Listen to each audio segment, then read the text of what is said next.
It's Tuesday, January 30th, 2024. This is a meeting of the Bolton Advisory Committee. And tonight we're joined by our Bolton School Committee representatives. We have Michael Horish here and Amy Vessels, and Amy Cohen is our third rep who may join us in a few minutes. So tonight, we thought it'd be worthwhile to have some preliminary discussions on what we're looking at as a town in terms of the fiscal year 25 budget, and then what the school district is looking at for their fiscal year 25 budget. Our numbers are preliminary. We're still working our way through the budget. I know yours are also preliminary, but we'll see where we're at as of today. So to start, I have just a couple of slides that I wanted to share to give you some of the perspective from the advisory committee. And Amy just joined us. Welcome. Yeah, I'm so sorry. You're welcome. Sorry. Okay, I just did my introductory speech, so we haven't hit any content yet. Okay. Okay, I am going to share a couple of slides.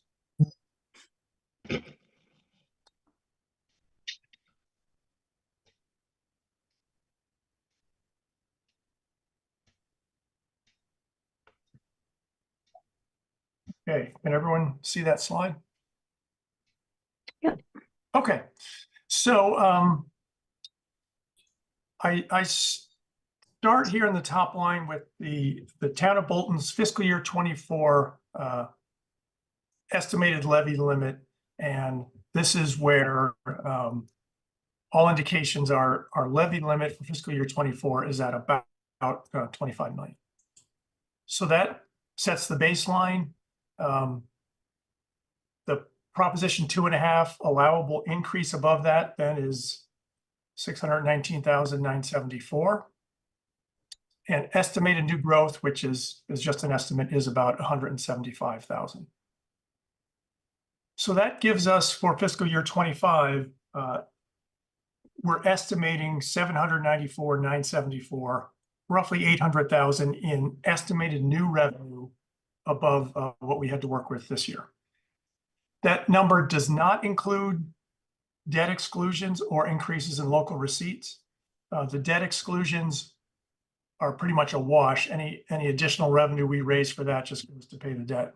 And local receipts, we certainly don't expect any significant revenue increases based on our local receipts.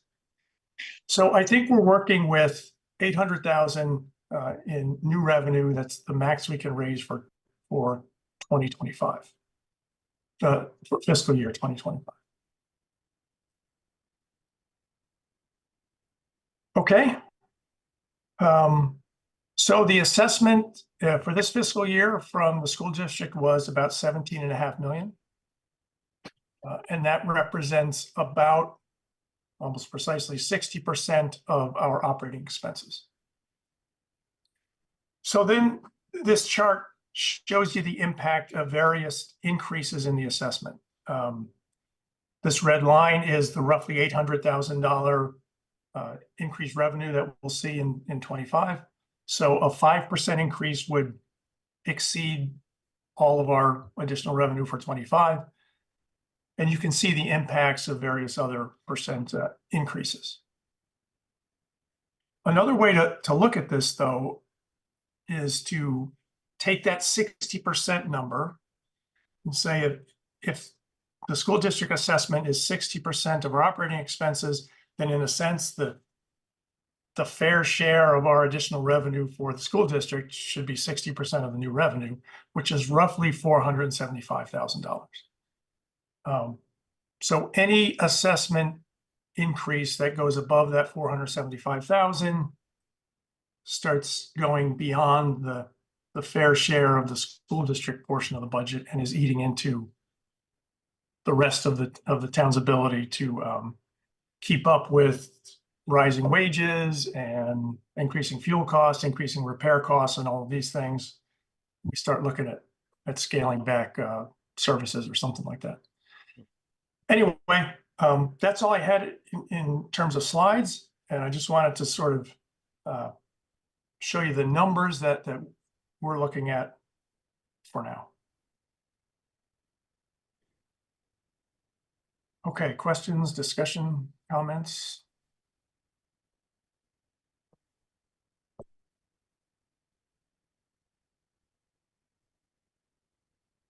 Oh, Michael, yeah, please go ahead. I just want everyone to know that I raised my hand and then Zoom automatically popped the yellow hand up, which is a little bit frightening to me that I didn't even have to push it back. Just went up. Feeling watched, eh? Yeah, that's a little bit scary. Yeah. So Bob, I appreciate the starting points. And actually that was my question. Is the starting point for the town always to look at the current fiscal year's levy limit, then looking at the 2.5% increase, and then estimating the new growth in order to figure out what our new revenue is? Is that always the starting point? Yes, and in fact, that's how it's supposed to work under the Massachusetts Municipal Code, is that it's interesting. Your ability to raise new revenue is based on what you were allowed to raise the previous year, not based on what you actually raised. So you start with the levy limit for now the current fiscal year, and then you can increase by 2.5% above that, and you can add in new growth. The only other additional revenue you can raise are through debt exclusions, which again are temporary and just go to pay current debt, or overrides, which is not something that we've been discussing. Okay, great. I have another question, but I'm happy to yield the time to others that have questions as well. I have a question actually. Okay. The levy limit that you're starting with, Yes. how is that number determined? Is that a calculation, or is that something that's just using last year's data, or is that some kind of formula that spits out a number of your levy limit? It's 2.5% above the prior year's levy limit, and it just Okay. goes back, maybe So it goes back to when this started. Anyway. Would you mind pulling that slide up again, just so I Sure. can make sure I'm referring to the right number? Thank you.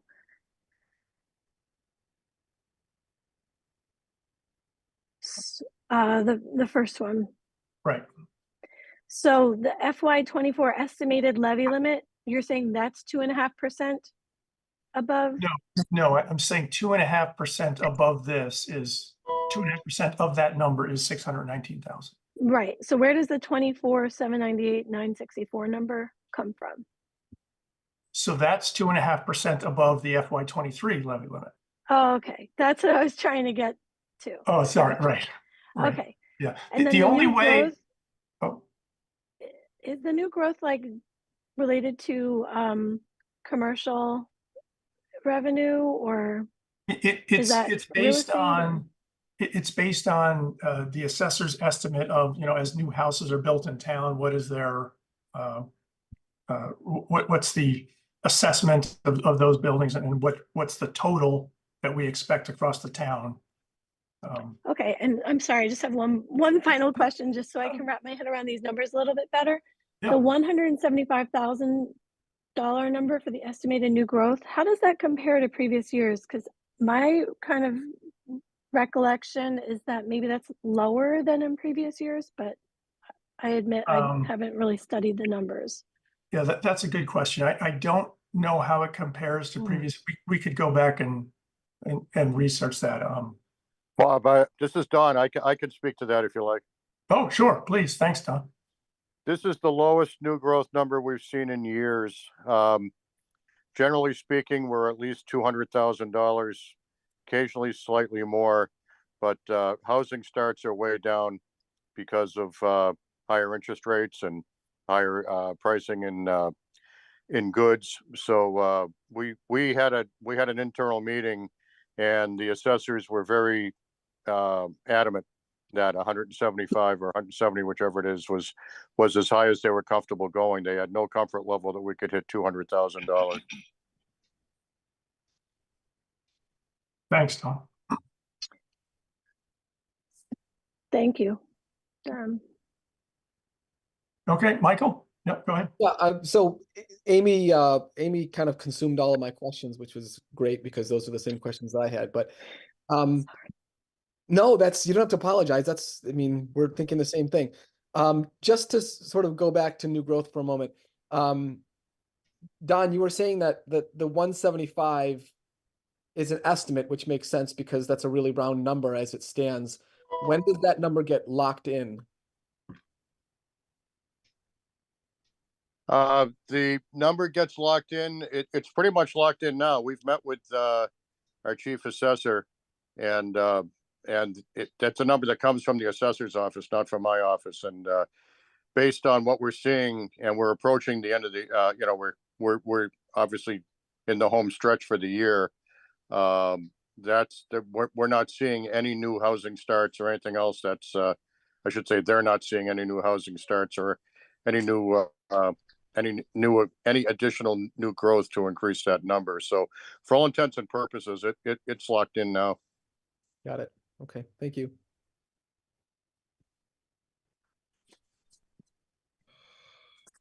Any other questions or thoughts on those numbers that I presented? No, this is Stan. I mean, I believe that we've done a pretty good look at what developers may or may not be doing, and that's a pretty solid estimate of new growth. There's really no new commercial going on, and you look at what developers are looking at potentially to build homes. So that's a very solid number. So the 797 or $800,000 is basically where we're at relative to what we can raise for new revenue for the next fiscal year. Thank you. Thanks, Stan. Okay, so that's sort of the town, our preliminary look at where we're sitting. From the school district perspective, what are all of you seeing? Amy, I'm happy to start, or you can start. It's up to you. Or Amy, I guess I can say Amy once, and it's Amy or. Mike, I'm going to defer to you because I'm going to be transitioning to driving here at some point. I know you have the numbers in front of you, but I'll chime in if I think it's necessary. Okay, yeah. So the budget workshop, as you may or may not know, was held last week or 2 weeks ago. It gets held mid-January. And I always think of the budget workshop as the first public glimpse into the budget. And it also assumes the most conservative outlook. Conservative meaning not assuming new development in revenue. It typically falls back on the previous year's revenue, so that new numbers that come in drop the assessment. So the initial numbers for the budget during the workshop are always on the highest end. So right now they are kind of true to form, high. The budget is, I believe it's something like 10%. Again, it starts off high every year. This one is particularly high, but that's because the district and therefore the towns have assumed new debt, around $2 million of new debt. So that accounts for a good chunk of that high number. I think last year we started off at the budget workshop where Bolton was at 6.04%. And this year, without that new debt, right? In other words, if you were to sort of compare those 2 years fairly, then we would be, I think, at like just over 7%. We're at 7.32%. Right. Are these the numbers you're referring to? Yes. Yes. Yeah. Yep. Good. And All right. can I just interrupt for 1 second? So the $2 million that Mike was referencing is the the amount of the debt that's being assessed to all three towns for the new high school building project. And you can see on this chart that Bob, that you've pulled up, it's Mhm. showing each town's portion of that $2 million. Right, So okay, Bolton's is 801,264. Right, and so Okay. that table separates out the operating budget assessment and then the capital debt assessment budget, which includes the new debt. And then there's the total on the bottom line, so. I guess the way that I see it is if we're comparing apples to apples, we're comparing the 7.32% to this as a starting point from the workshop with the 6% starting point from FY24. Certainly this time of year, the development of the budget kind of accelerates, and it's usually just waiting for revenue primarily. The cherry sheets have come out. The cherry sheet is the sheet that the state puts out for the estimates for Chapter 70, which is state funding. And the minimum increase that districts get from year to year with their Chapter 70 funding is $30 per student. And over the past several years, we've been experiencing exceptionally high or unusually high Chapter 70 aid. The FY22 increased by, I think, 8% from FY21. 23 increased 15.5% from 23. 24 was 7.5%. And unfortunately, the numbers, which just came out last week, just like you were saying, Don, we also saw the minimum increase. So we only increased by just under 1% from last year's. Every year you build off of the previous Chapter 70 aid, but we increased this year by the minimum. So that is important because in the budget workshop, there are a number of assumptions that are made in order to kind of drill down into how the budget is going to ultimately shake out. I think that the assessment, or rather the Chapter 70 assumption was around 600,000. It ended up being considerably less than that. It ended up being. Mike, you're breaking up for me. I don't know if that's true for others. Uh-oh. Am I breaking up? No, you're good for us. Okay, I'm sorry, Amy. Yeah, so we increased from last year just under I believe 100,000. So it's a significant departure from what we expected. And Bob, is that your slide that we're sharing? That your screen? Yes, it's my screen. If Do you you want could- to? Yeah, I no, can no, stop. that's okay. I mean, I have it as well. But if you could scroll down to the next slide, I believe that slide talks about unresolved factors. And so as you can see, the insurance and benefits, I think we're going to be getting an update in the next meeting. Sped transportation also kind of comes out, and there's sort of a window of time when that comes out.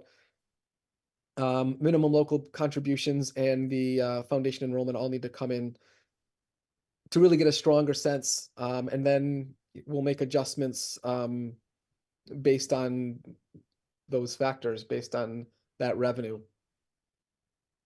So in terms of the, in terms of the number, that number is always kind of the roughest we see it. And then, ideally those numbers drop. As long as I've been on the committee, those numbers have dropped with each update. I think we end up getting anywhere from 2 to 4 updates before the school committee vote.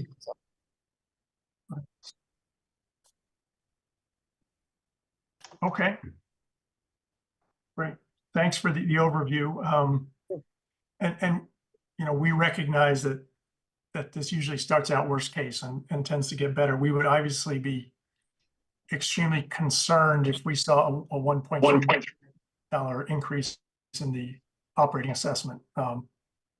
And as we've discussed, that would not only eat up all of our additional revenue for this fiscal year, but we'd be moving backwards in terms of writing services. Right. I think that actually speaks to the value of having these kinds of meetings, because now that I'm more aware of what our limits are, I can share that, and we can share that with central office and the superintendent. I'm sure he knows about it, especially since he's in touch with Don, but, you know, I think it also speaks to greater advocacy on our part. Yeah, yeah, for sure. I think the transparency does nothing but help both sides. So. Are there any questions for us? Oh, Yeah. sorry, Bob, this is your meeting. I guess I shouldn't have taken over. No, no, no. Any questions for our school committee reps? Well, Yeah, Mike. I guess from my perspective, I think what Bob is trying to represent is currently the assessment, the increase in the assessment exclusive of the debt for the high school, which is debt excluded, is about 1.269 million to $1.267 million. What we're telling you is that we have slightly under 800 grand in our ability to raise new revenue. So we're approximately $500,000 short just in trying to fund the school assessment at this point, irrespective of anything else. Yeah. So, I mean, we just don't have the money. Yeah. No, thank you, Stan. I gathered that from what Bob was saying. I just, we just don't have the money. So the numbers don't add up. So hopefully you guys can sharpen your pencils a bit. All right, Bill, go ahead. You've got your hand up. Yeah, Mike, I believe you said that last year after the budget workshop, you were about at I think you said 6.8% increase. Where did you end up after all the adjustments? Yeah, so actually last year we started off at the budget workshop at 6.04%. Okay, sorry. Yep, that's okay. And then we ended up landing at 3.32%, which was after all of the insurance and benefits numbers came in, and after the transportation numbers came in, and the reimbursements and the revenue. So it did drop considerably. And secondary question to that, which I'm sure would have a big impact, the bid that is going out for the new transportation, what is the expectation there?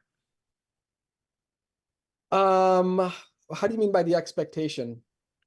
Do you think that will have a positive impact on reducing that number, or is it going to be status quo? Yeah, so Or do you know? it's a good question. I guess quantitatively, I don't have an answer for you, but typically what happens is those transportation numbers come in and those work to help reduce the assessment. That's typical. I guess that expectation is sort of a tricky word. It's, you know, sometimes the numbers come in where we want them to come in, and other times they're not as close as we want them to. So that's why we're just sort of waiting. I think the bid is out and we're just sort of waiting at this point. Okay, thank you. Yeah, sure. Bob, this is Don, and I'm sorry, but I can't figure out how to do the raise hand feature on my phone. But I see Don Cole had a question. I don't want to step on any toes. No, you go ahead. Go ahead. I actually have more of a comment than a question, just to support what Mike said. We've already had one TA meeting with Superintendent Downing, and he's gone over all of the detail that he had at that time. That was before the updated Chapter 70 numbers came in. And I think it's important to acknowledge that Superintendent Downing is working closely with the TAs and doing the best he can to show the level of scrutiny that he's giving the budget so far. And I spoke with him again this morning to show how frequently we do speak. And he's looking at setting up another meeting with me for next week, along with Ross, so that we can look specifically at so that I could share where we are with the Bolton budget from my perspective, and he conversely, just so we can have an even better understanding of impacts and so forth. So I just wanted to acknowledge, I think he's working very hard trying to share the information he's got. I really appreciate that feedback, Don. Thank you. Yeah, thanks, Don. Okay, Don Cole. Go ahead. It's not, no, okay, it didn't find my hand. This is my first year, but I want to throw this out to just something to think about. I'm not sure what we can do, but I was wondering if this becomes a game of inches, is there commonalities that we could leverage around pulling together both the town of Bolton and the school district to do some contracts with oil, with trash, with benefits, anything in that area where we can get this closer? Yeah, go ahead, Amy. Well, I mean, in terms of benefits, I think that those are negotiated with unions and that would be different than what the town's employees use. I'm not sure there's any Right. opportunity I'm- there. And I'm thinking potentially not so much with where we can leverage something with the employees, we can leverage something with the company that's going to provide the benefits. Where if we come to them and say, hey, we got twice as many people as we had last year, can we get a break on price? And again, I don't know enough about the specifics of all this, but I wanted to throw that thought out. Yeah, that's a really fair point, Don. I'm gonna I'll go back to the superintendent and particularly to Ross Mulcairn, the operations manager, and bring that up. I do know that last year or the year before, I can't recall, the district did join a collaborative and got a significant decrease in their fuel price, which was then passed along to the towns. That savings was passed along in the budget. Excellent. So I do know that exists. So I will definitely bring that up. Appreciate the thought. And I was going to add to that I'm pretty sure that a review committee has been set up to review the insurance and benefits package. And a lot of that is dictated by the collective bargaining agreement, like the process for making changes to that. But I think that process is underway now or is getting started. So might be a good time to bring this up, Mike. Yeah. Yes. Okay, thanks. All right, Amy Vestals, you've had your hand up. Go ahead. Oh, yeah, I was just gonna say, that was a great idea. I appreciate that kind of thinking around, I know the school district, like I said, has been doing that, but I think the superintendent has also done a really good job with staffing and trying to make sure that stays budget neutral. I don't know if you noticed that in the budget, but they've moved some different people around to make sure that, when things shift at one school, they move that position to the other and it stays budget neutral. So I think that he is very, he's looking at it very closely. And I think, trying to make like those kind of changes, especially in, staffing where it would be very expensive, he's trying to keep that kind of stuff budget neutral. And so, I think, yeah, I agree with Dawn that I think that the superintendent is very closely monitoring the budget and does the best he can, I think, to bring the prices down and keep it, the best number that he can, I guess is what I'd say. Okay, great, thank you. All right, Omi, go ahead. Just question for you guys is for the school committee in that the town can we're trying to provide as much funding as we can. My question for you guys is that what is the school district is doing in regard to requesting grants and things, federal, state? Because we do count as a small community and rural area and stuff like that, and there's a lot of grants available for those things federally and state-wise. What is the district is doing to apply for those things or try to find something to help the towns with the cost of this thing? I'm happy to take that one initially. Sure. The example that comes to mind, and that is a really great question. When this budget was presented, one of the things that is included is a line item for new curricular material for elementary English literature. And the district is pursuing a grant to offset half the cost of the acquisition of new curriculum. And I feel like we are getting presented with grant presentations. Use of grant money has to be presented to the school committee, and I'd say almost every meeting there is some form being presented to us showing how grants are being used to offset costs. I don't know, Mike or Amy, if you want to add to that. Yeah, I can just say as a teacher myself, that was something that I was impressed with, that the district was getting as many grants as they are. Because I mean, I see it in my own district that I teach in, and, you know, comparing how much that they're getting. They are, especially around the curriculum stuff, because that is a big new part of their strategic plan, and they are getting quite a bit of money, I would say, for that. So yeah, I think they are doing a good job with that. We have, yeah, as Amy Part 1 said, we're getting these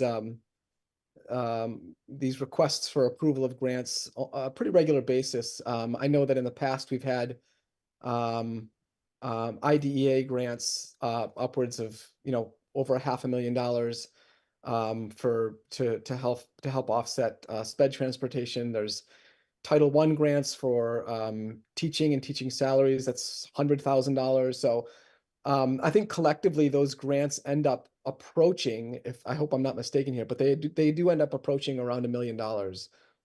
And I think the district aggressively pursues those grants for the exact same reason that you brought up, to sort of reduce the burden on the towns. So yeah, that's something that's pretty common practice in the district.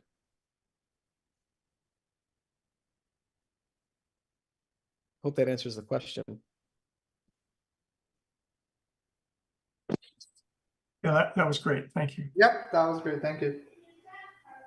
Okay, are there any other questions or comments either from the advisory committee or from our school committee reps or anyone else in the meeting? Okay, well, to all of you again, thanks for joining. I appreciate all the insights that you were able to provide. I know all three of you are advocates on the school committee, so we hope you can take this message back to the school committee as you guys continue to wrestle with your budget. Someone have a comment? Sorry. Okay. Anyway, so thanks again for joining. And I think we'll see you all again in a few weeks when we have our Tri-Town meeting and the presentation from the school district. Bob, I just want to thank you for the invitation and, you know, especially bringing the school committee reps in relatively early in the public portion of the budget presentation. This is really helpful from our end, and I hope, you know, it sounds like it was helpful on your end. So we can kind of continue this practice in the future. Yeah, I agree. I think it's been great. Okay, great. Thank you again. We have a little more advisory committee business to deal with. You're welcome to stay and Yeah, thank you. to watch, but otherwise, thanks for joining. Thank you. Yes, thank you very much. Okay, thank you. Okay, our next item on the agenda then, we have a couple of budget items to vote on. This should be very quick here. All right, I will share the budget.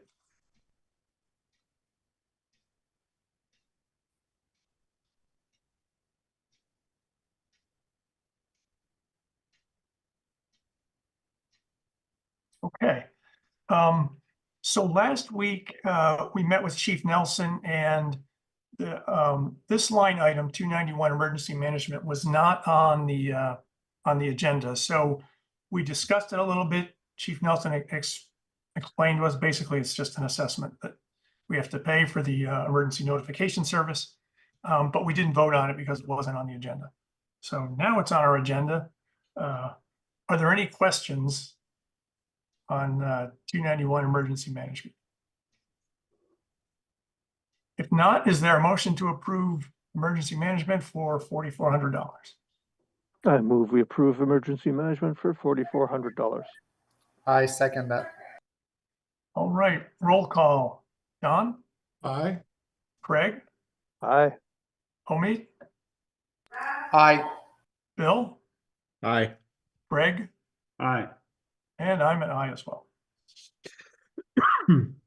Okay, the next item, Bob, Thank can you. I interject? Are you moving on to the transfer station? yes, So I did speak with Leslie this afternoon to see if she or Randy would be in attendance where Ninotchka was not here to speak to this item. And she asked if we could move this to the next meeting when Ninotchka is here, because she felt that Ninotchka could best speak to it. okay, great, yes, fair enough. Right, there was some question a couple weeks ago about some of the salary and wages numbers, but Right. yes, we can absolutely postpone this. Okay, so then we only have one more item on the agenda, advisory committee business. There was a minor correction to some meeting minutes that we approved a couple of weeks ago. These are the minutes from November 14th. And initially there were 6 of us present in the meeting that voted. At the end, there were 5 present, and we just needed to get the vote count correct. So Bill was kind enough to go back and make that change. Is there a motion? Well, any questions on these minutes? If not, is there a motion to approve? I move we approve the amended minutes. I'll second that. Okay, roll call. Don, Aye. Craig, Aye. Omid, Aye. Bill, Aye. Greg, Aye. and I'm an aye as well. Excellent. All right, anything else anybody wants to discuss? Don, go ahead. One thing, I did some work with the spreadsheets that we have, and I've done an analysis by account rather than department. And I don't know if you guys would like to see any of that, have any suggestions for updates or anything like that, or if you thought it would be useful at all. Do you want to present it tonight, Don, or did you want to like share it by email? Sure, yeah, whatever. I mean, it's it's a little ugly right now, but I think you'll get the sense of it. And if you guys are good for it, then I'd be happy to. And I did Any allow questions? screen sharing, so you should be able to. Okay, Okay, go ahead.